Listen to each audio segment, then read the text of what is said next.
Bismillahirrahmanirrahim. Assalamualaikum warahmatullahi wabarakatuh.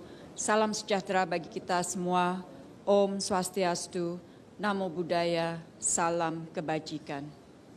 Ibu bapak yang saya hormati, rekan-rekan media yang saya hormati. Hari ini izinkan saya menyampaikan beberapa informasi terkait pemulangan warga negara Indonesia dari luar negeri. Sebagaimana Ibu Bapak pahami, salah satu prioritas politik luar negeri Indonesia adalah perlindungan terhadap warga negara Indonesia di luar negeri. Prioritas ini menjadi lebih relevan pada saat pandemi COVID-19 terjadi. Kementerian Luar Negeri bersama dengan seluruh perwakilan Republik Indonesia di luar negeri terus berusaha semaksimal mungkin agar dapat menjalankan tugas perlindungan ini sebaik mungkin. Tentunya dengan pandemi ini maka tantangannya menjadi semakin besar. Salah satu hal paling menonjol selama pandemi adalah kepulangan warga negara Indonesia ke tanah air dalam jumlah yang cukup besar. Kepulangan dalam jumlah besar ini terjadi antara lain disebabkan banyak warga negara Indonesia yang kehilangan pekerjaan atau untuk sementara kehilangan pekerjaan karena pandemi.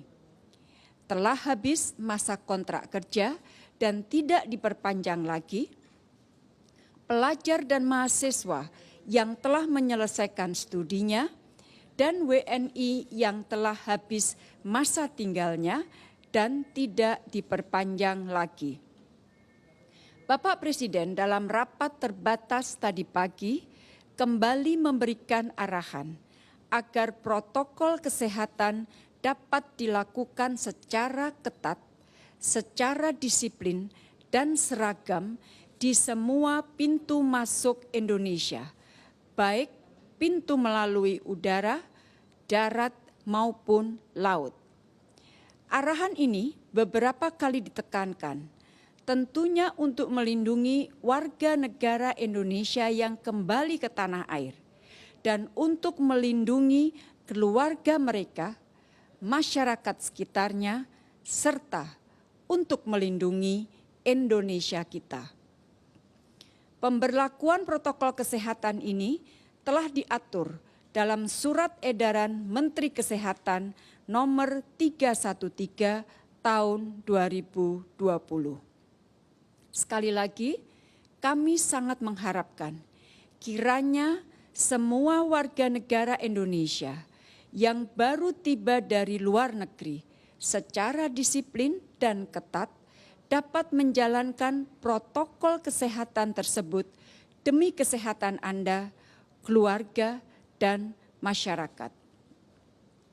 Terkait dengan ketibaan warga negara Indonesia di tanah air, saya ingin menyampaikan beberapa hal. Pertama, jumlah warga negara Indonesia yang telah kembali ke tanah air. Per 10 Mei 2020 kemarin, ketibaan WNI dari Malaysia berjumlah 72.966 orang. Kembali melalui laut 65% atau 47.674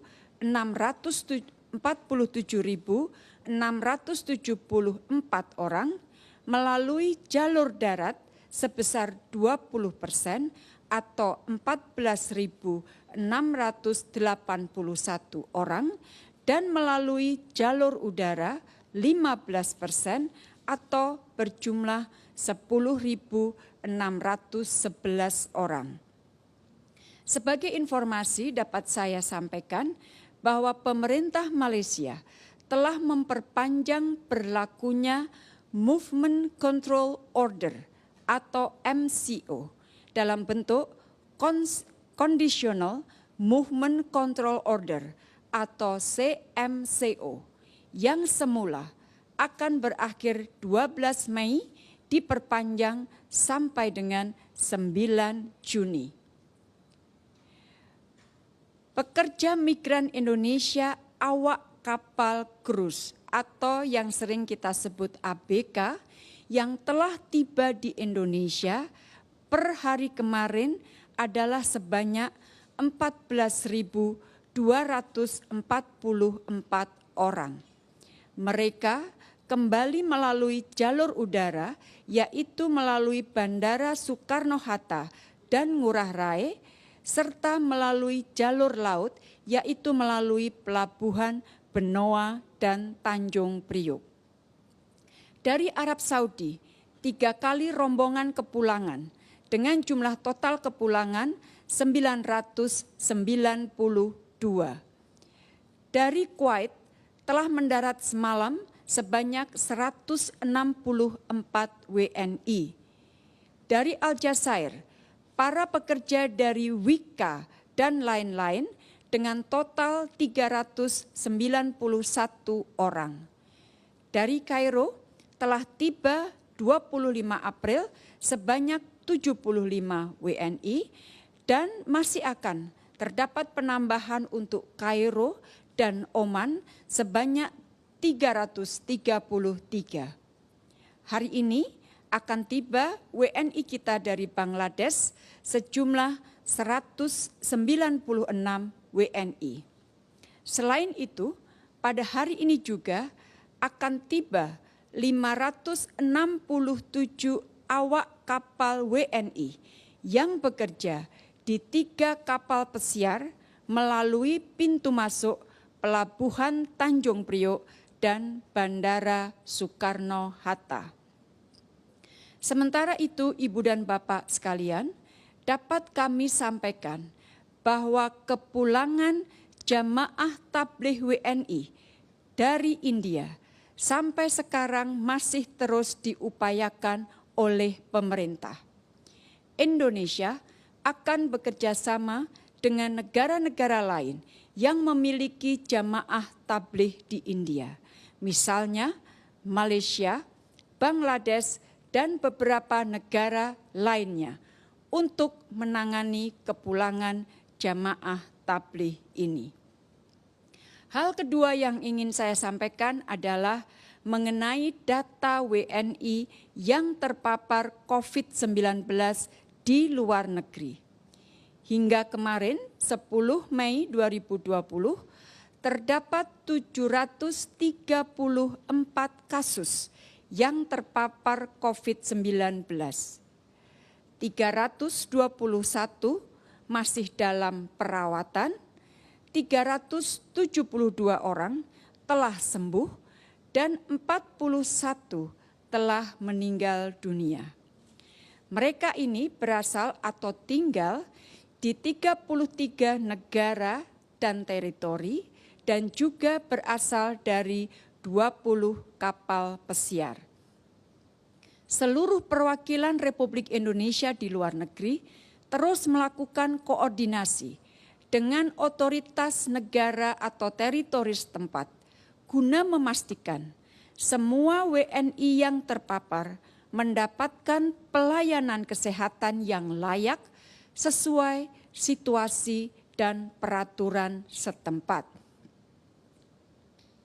Isu ketiga yang ingin saya sampaikan adalah guna meringankan WNI yang paling terdampak dan paling memerlukan, maka pemerintah Indonesia telah dan akan terus memberikan bantuan sembako dan bantuan kebutuhan kesehatan lain seperti masker, hand sanitizer, disinfektan kepada para warga negara Indonesia. Semua bantuan ini tentunya dilakukan sesuai situasi negara setempat dan dengan menghormati peraturan yang berlaku di negara tersebut.